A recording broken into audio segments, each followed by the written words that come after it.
Ok, esta es la clase número 6, o la sexta parte de lo que estamos viendo en lo que es el griego 2, el verbo en tiempo auristo. Y en este caso vamos a ver el modo imperativo, voz activa y tiempo auristo. Ya vimos el infinitivo. Entonces, en este caso vamos a ver el imperativo. Eh, no deja de sorprenderme, dice Antonio Septién, una y otra vez cómo es que la aparentemente árida gramática griega tiene reservado grandes tesoros y es capaz de inundar de luz el texto inspirado. El verbo griego en modo imperativo, voz activa y tiempo auristo es otro verbo y es otro modo que vamos a ver hoy. Así que por esto vamos a definir, ¿no? Que el verbo griego en modo imperativo, voz activa y tiempo auristo enfoca por lo general el inicio de una acción y no lleva el aumento épsilon, ¿no? ¿Por qué? Porque no está ligado al tiempo, ¿no? Sino más bien al aspecto de la acción. Si el aspecto es continuo, es iterativo, es puntual, como el infinitivo. Recordemos además que el verbo griego en modo imperativo, voz activa, tiempo presente, muestra un aspecto durativo y ordena una acción que ya está en proceso a que continúen con dicha acción. En cambio, el verbo griego en modo imperativo, voz activa, tiempo auristo enfoca el inicio, el comienzo de la acción, ¿verdad? Casanova dice, el término imperativo viene del latín imperatus, imperativus, que quiere decir mandar, ordenar, ¿no? Dominar. El griego llama también a este modo prostaktiki, que quiere decir que manda, ¿verdad? Que manda, que ordena. Así que el verbo griego auristo, imperativo, muestra o manda a que la acción se inicie, ¿verdad? Entonces, en este caso, la representación gráfica del verbo griego en modo imperativo, voz activa y tiempo auristo sería esta, ¿no?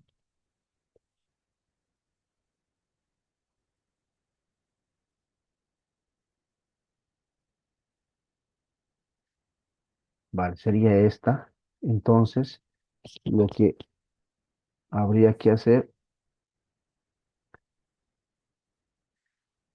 es justamente esto, ¿no? Vamos a ordenar luego, pero la idea es que este modo imperativo, como muy bien lo dice Casanova, es una orden, un mandato, una ordenanza, un mandato, un dominar, ¿no? La diferencia con el tiempo auristo y el presente en modo imperativo es que el modo imperativo auristo manda a que ordena que la acción se inicie. En cambio, el presente manda a que continúe la acción que ya está en proceso. Ven que la interpretación varía. En griego uno hemos visto el verbo en modo imperativo tiempo presente, pero la acción de ese verbo es continuar haciendo lo que ya estaban haciendo, valga la redundancia. En cambio, el tiempo auristo, la diferencia es que inicies, que comiences, que empieces a hacer la acción que quizá no estabas haciendo. Entonces, a la hora de interpretar un imperativo auristo y un imperativo presente, la diferencia es abismal. Es distinto a decir que inicies a hacer una acción a que continúes haciendo la acción que ya estabas en proceso o que ya estaba en proceso, ¿verdad? Entonces, he ahí la diferencia de lo que quizá es importante recalcar. Este cuadro se me movió, así que voy a ordenarlo luego en el manual que tengo que estoy escribiendo. eh, y bueno, no hay problema.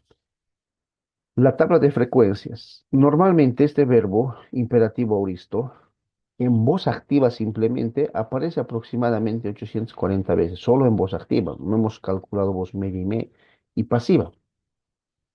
Así que hay un promedio bastante alto de este verbo imperativo voz activa, tiempo auristo, ¿sí? Y alguien preguntará, ¿y cómo ha sacado esto? En todos los videos siempre les comento que la forma más correcta o la forma que hacemos o que yo hago es a través del programa bíblico Logos, ¿no? Entonces calculamos cuántos verbos hay con este modo y con este tiempo, ¿no? Muy bien, dicho esto, ah, veamos un ejemplo. Veamos un ejemplo de Santiago capítulo 2 versículo 5.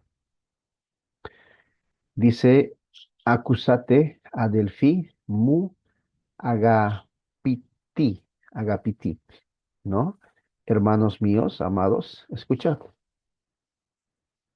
nuevamente. Entonces vamos a intentar interpretar la acción verbal, el aspecto verbal es un auristo y está iniciando la acción, está mandando, ordenando a iniciar la acción, ¿no? Hermanos míos amados, si hasta ahora no han escuchado, pues ahora escuchen, inicien escuchando, comiencen escuchando. Estoy haciendo esta interpretación solo con esta frase. Obviamente el contexto me dirá más, ¿verdad? Pero ahora estamos interpretando solo esto.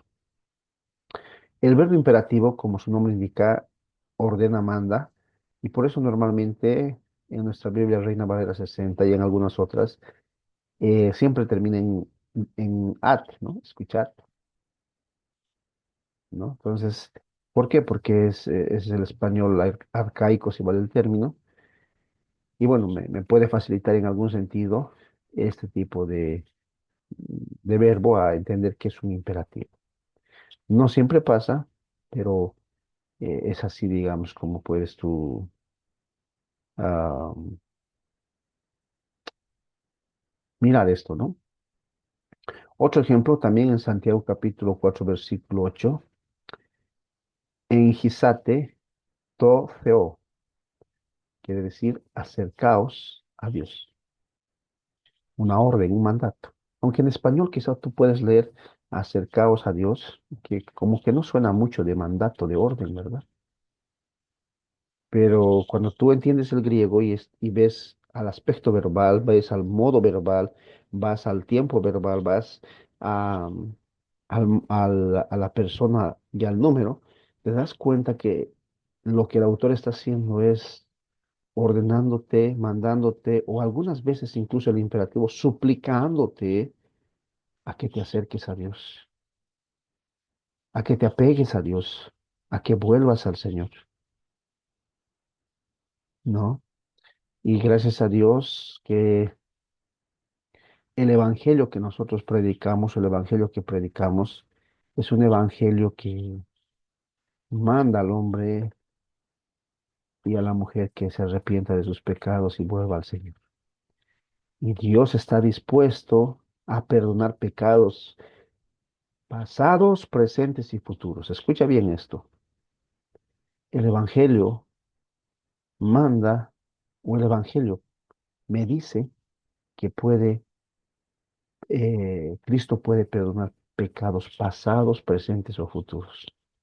Los que has cometido, los que estás cometiendo, los que cometerás.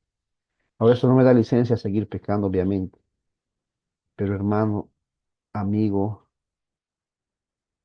el Evangelio creo que es la clave para todo esto. Así que Santiago está predicando el Evangelio. Acercaos a Dios, ¿verdad? Y esta es la diferencia con otras religiones, igual el término, que el Evangelio es la centralidad de que hay perdón para el pecador. ¿Verdad? De que el Evangelio es la forma de vivir y de acercarse a Dios. Y en este caso, Santiago lo que está haciendo es mandando, ordenando, suplicando a que te acerques a Dios. Y el auristo, no olvides, imperativo, manda, ordena a que inicies esa acción, a que te acerques ya, hoy mismo, ¿ok? Y es una orden de parte de aquel que ha sido y que es tu creador, Dios mismo. te manda a que te acerques a Él. Es Él quien te está acercando con cuerdas de amor hacia Él mismo, ¿no? Por eso un teólogo decía en el pasado que Cristo, la cruz, el Evangelio, es el imán que jala las almas perdidas. No necesitas manipular a las personas, es la cruz, el imán que jala a las personas, a Cristo, a acercarse a Dios Padre. El imperativo, entonces, volviendo al tema, además de ser una orden, un mandato, es demanda a una acción del ya, ¿verdad? Y la desinencia que tiene el imperativo auristo en primera persona singular y plural no existe porque no puedes mandarte a ti mismo. Entonces empieza en segunda persona. Tiene una característica temporal que es la sigma. Tiene la desinencia que es on, ate, ato, perdón, ate, atosan con sigma. Y una vez que tú lo conjugas, puedes conjugarlo de esta manera, ¿no? Pisteuson, pisteusate, sato, pisteusate, pisteusatosan. Oye tú, oiga él, oíd vosotros, oigan ellos. No hay primera persona ni singular ni plural. Podemos ver un ejemplo diagramado también en Santiago capítulo 2 versículo 5. Y bueno, este sustantivo es imperativo. Hermanos, dice Santiago, amados. Perdón, el sustantivo es un vocativo. Hermanos amados. El vocativo es una declinación del sustantivo que hace referencia a que está haciendo una elevación de voz o está como que encima una mesa, una silla, un púlpito, hablando a la gente, ¿no? Con una voz alta para llamarles al arrepentimiento, para llamarles a que entiendan lo que Él va a decir, ¿no? Con un ruego, con una súplica e incluso con un mandato.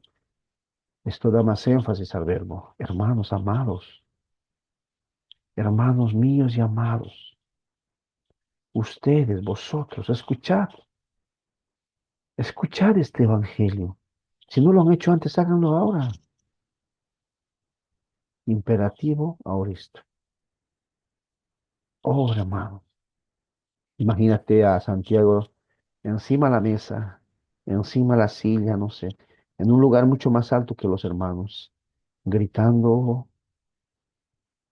con la pasión que él tiene por el evangelio y la cruz. Escuchad, hermanos, este evangelio. Es la idea. Escuchen ahora este evangelio. Si no lo han hecho antes, háganlo ahora.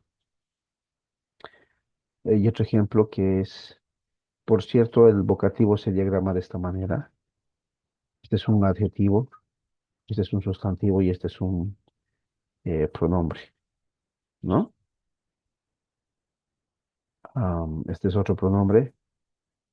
Entonces aquí hay eh, un sujeto, hermanos, amados míos, ¿no? Y tal vez el mismo sujeto, pero con otro pronombre, ¿no? Vosotros, hermanos, ustedes, hermanos amados míos, ustedes, escuchen. Aquí hay una redundancia, obviamente, pero el texto original hace esta redundancia para hacer un énfasis a la audiencia a quien se está refiriendo. Santiago 4:8, vosotros acercaos a Dios. No, vosotros que estáis alejados. Es como aquel hijo pródigo o padre pródigo, llamó Tim Keller a esta parábola, donde el hijo se va, malgasta todo lo que tiene y el padre lo vuelve a recibir. Entonces, acérquense a Dios, dice. Vosotros que estáis cargados y cansados, Mateo. Santiago hace referencia quizá a esto, ¿verdad? En este caso, como estamos en el modo imperativo, voz activa, tiempo auristo, la idea es una orden. Acérquense, acercaos, una orden. Ahora mismo, tiempo auristo. No esperen más. Si no lo han hecho antes, háganlo ahora. No olvides, amigo, hermano, que este es el tiempo auristo. Entonces, la idea es ahora mismo, ¿verdad? Adiós. El apóstol Pedro dice en uno de los evangelios, ¿a quién más podemos ir, Señor, si no es aquí? ¿A quién más nos podemos acercar? Dentro del tiempo auristo existen también lo que es el imperativo, el imperativo, el modo imperativo en tiempo auristo, líquido y nasal, voz activa. Esto ya hemos visto, ¿verdad? El líquido y el nasal simplemente son verbos que terminan quizá en una letra distinta a lo que normalmente conocemos y que a veces se pierde la característica temporal, sigma, ¿verdad? Como aquí muy bien lo explico, son verbos que terminan en lambda o en ro, o mi o ni. Entonces estos verbos líquidos y nasales son, por ejemplo, meno, valo, lego, crino, y obviamente cambian, ¿no? Al momento de mostrar aquello, aquel tipo de verbo, por ejemplo, el verbo líquido y nasal, IP, ¿verdad? Di, decir, hablar, ¿no? Entonces este verbo eh, cambia porque su forma es distinta. Por ejemplo, aquí está, miren. En modo indicativo, voz activa, tiempo presente, el ego, decir, hablar. Pero no lleva sigma y cambia completamente el tema verbal en el aoristo imperativo líquido nasal. Ya no es lego, es hipón. Y uno diría, pero ¿cómo cambia tanto? Es que hay verbos que cambian completamente al momento de cambiar de tiempo, ¿no? En el presente, lego. En el auristo, hipón. Y esto no debe sorprenderte, más bien puedes tú mirar y decir, ah, bueno, este es un verbo que ha cambiado de lego a ip, ¿ok? Y nuevamente, di que estas piedras se conviertan en pan. ¿Recuerdan este pasaje? Entonces está ordenando a que se haga una acción en ese momento. Y mira qué interesante, di ahora mismo. Es un imperativo, le está ordenando a que haga eso. En el español podemos ver que tal vez no se nota, ¿no? Que es una orden, que es un mandato, pero en griego sí, porque está en imperativo.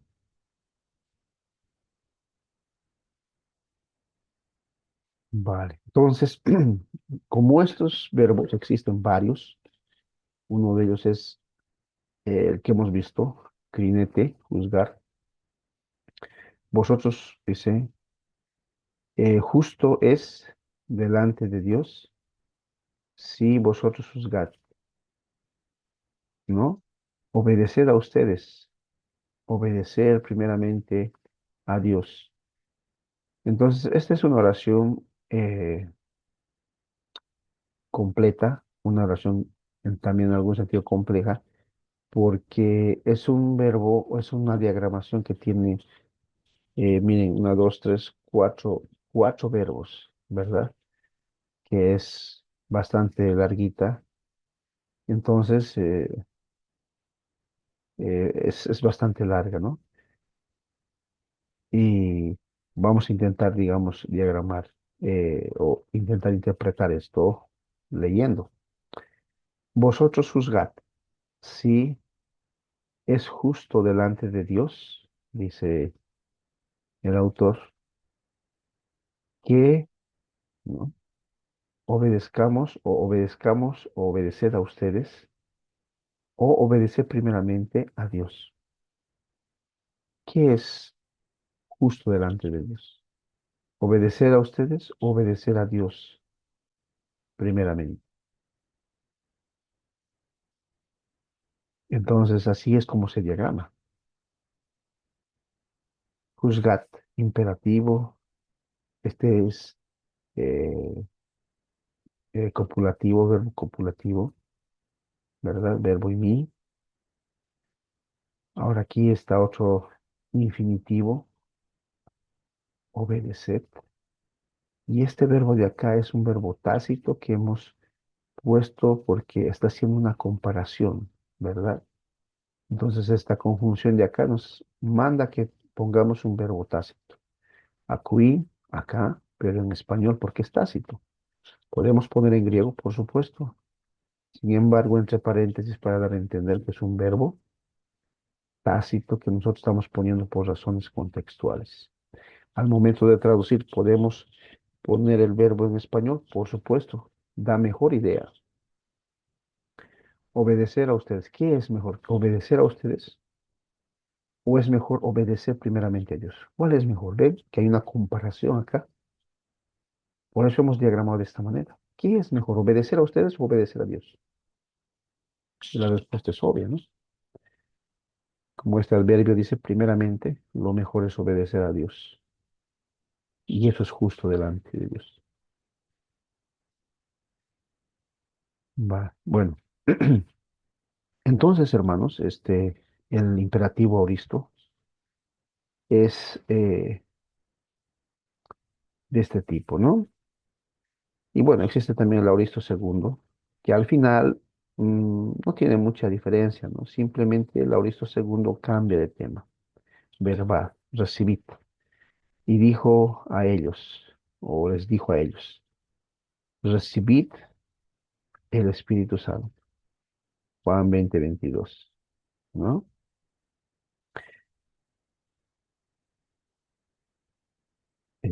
Un ejemplo bastante bueno para esto es el texto de 2 Timoteo 4:2. Tiene bastantes imperativos en tiempo auristo, ¿verdad? Eh, has debido escuchar alguna prédica de este texto. Predicar, instar, redarguir, reprender, exhortar.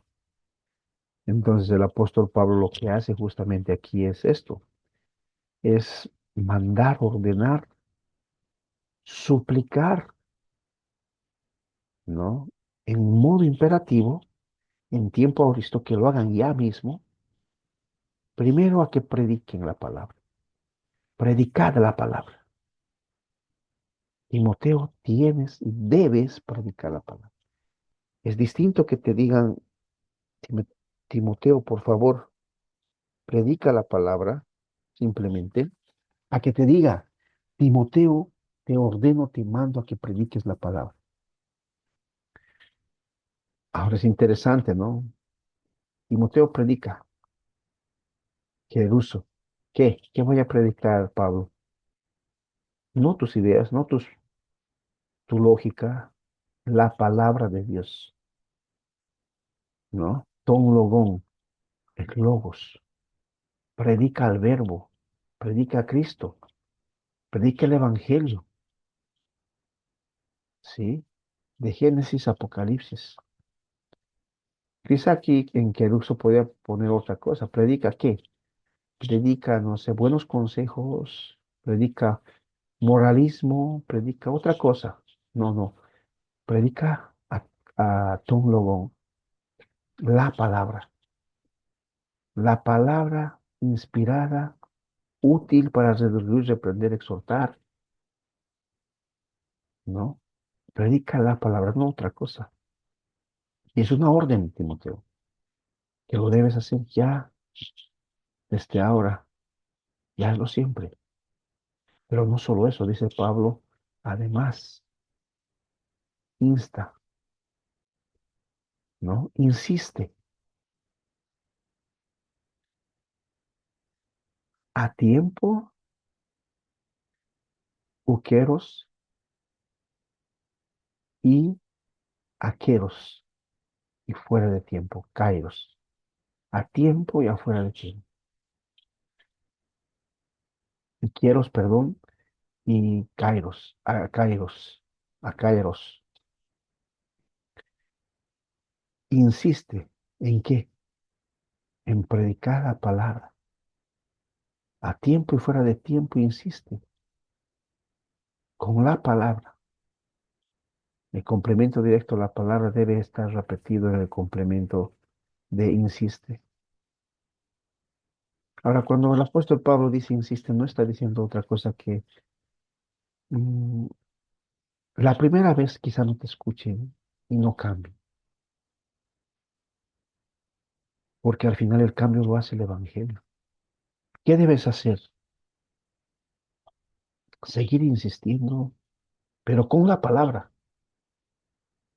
No manipules, sino insiste con la palabra. A tiempo, y fuera de tiempo, pero con la palabra. ¿Notan cuán importante es ese complemento directo a la palabra? Por eso quise en la diagramación separar como complemento directo a la palabra. Podía hacerlo en uno solo, en un solo complemento directo, así como esto. Tú, Timoteo, predica la palabra, uno solo. Pero quise separar para el énfasis que hace Pablo dos, tres, cuatro, cinco veces sobre la palabra. Redarguye. ¿Con qué, Pablo? Con la palabra.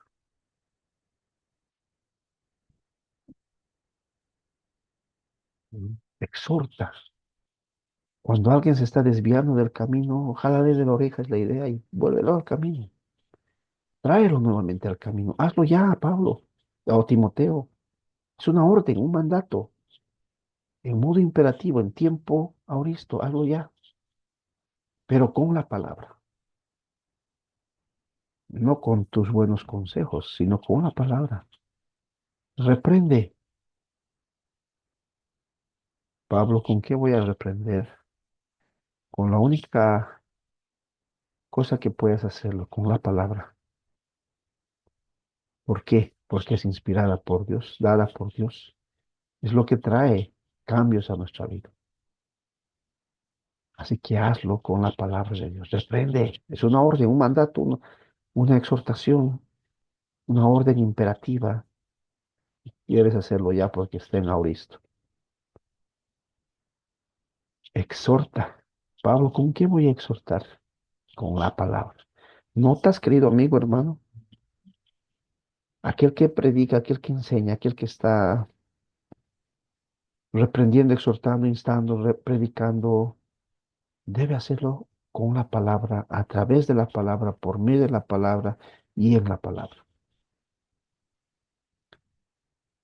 Y con toda paciencia, dice Pablo, y doctrina. Debe ser conocedor de la doctrina. Exhorta ya mismo, porque es una orden, un mandato. Y si no lo has hecho hasta ahora, ni has predicado la palabra, ni has insistido con la palabra, ni has redarguido con la palabra, ni has reprendido con la palabra, ni has exhortado con la palabra, con toda paciencia y doctrina, hazlo ya, porque es un mandato imperativo y además está en tiempo ahorita. Bueno, y este es el tiempo listo, hermanos y amigos, en modo imperativo, voz activa y tiempo listo. Aquí tengo otro ejemplo, ¿no? Y bueno, hay otros más. Y vamos a quedar acá. Y este es otro ejemplo de Juan, pero bueno, quedémonos acá, ¿vale? Muy bien.